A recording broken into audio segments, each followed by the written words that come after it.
Tingnan na natin yung niluluto. Yan. Chicharong bulaklak. Yan ang ulam ko ngayon.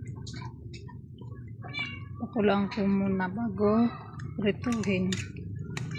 Kanina pa yung pinapakuluan. Parang pwede na yata yung prituhin. Yan. Pwede na siguro to prituhin.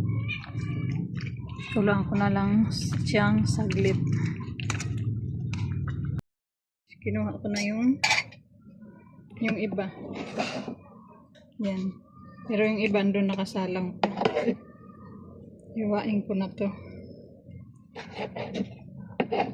Hindi lang siya masyadong maliliit paghiwa. Para makaprito na ako. Kay gutom na ako, besh. Ayan. Nga ganyan lang siya kalalaki na paghiwa.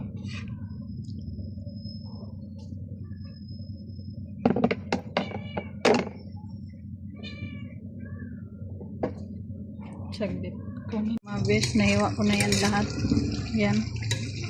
Madilim. Diyan natin ang ilaw. Yan, nahiwa ko na lahat. Prituhin na natin sa mantika.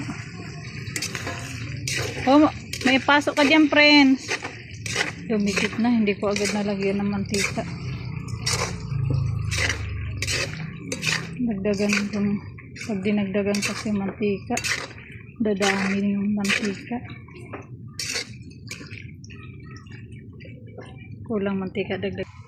Yan, dinagdagan ko na ng mantika at saka asin. Nilagyan ko na yun ng asin, pero nilagyan ko na ng asin yan kanina at saka paminta. Nilagyan ko ulit ng asin para mas malasa.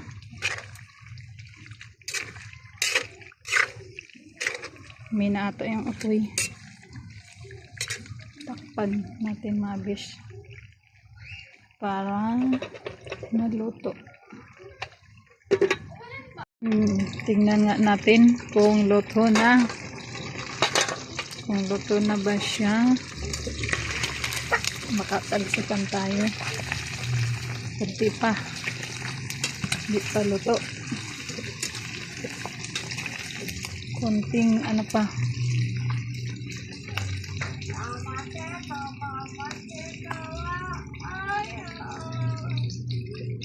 Tikman na natin kung ano lasa.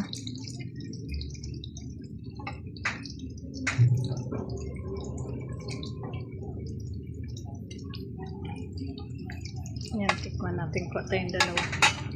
Besh, tikman natin ang ating chicharon bulaklak. Iwain ko muna. Pero hindi pa siya malutong. Alam ko nito dinadalawang prito pa to eh. Pero baka hindi ko na po i-prito. Ayan. Hindi pa malutong. Kung na ko. Parang hindi ko na malutong. Yummy na.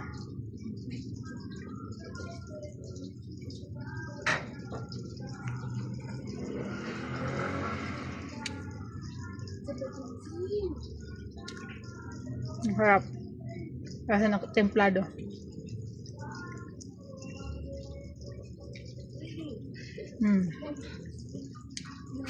Yummy. Dalawa.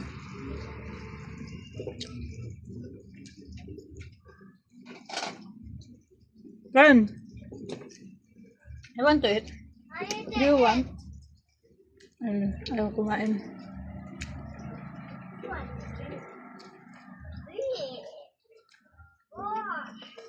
Baba nga lang. High blood pa naman ako.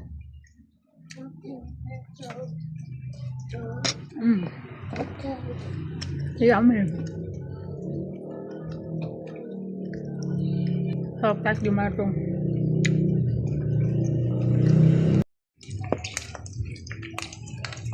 Malapit na maluto. Ang sarap ng mantika nito pang gisa sa mga gulay. Luluto na siya. Tingnan natin. Baka may sunog na. Hindi na to. Ang lutong na niyan mga besh. Luto na. Ready to eat na. So nakakakaba. Kay ano? Ang ko. Pampahay blood.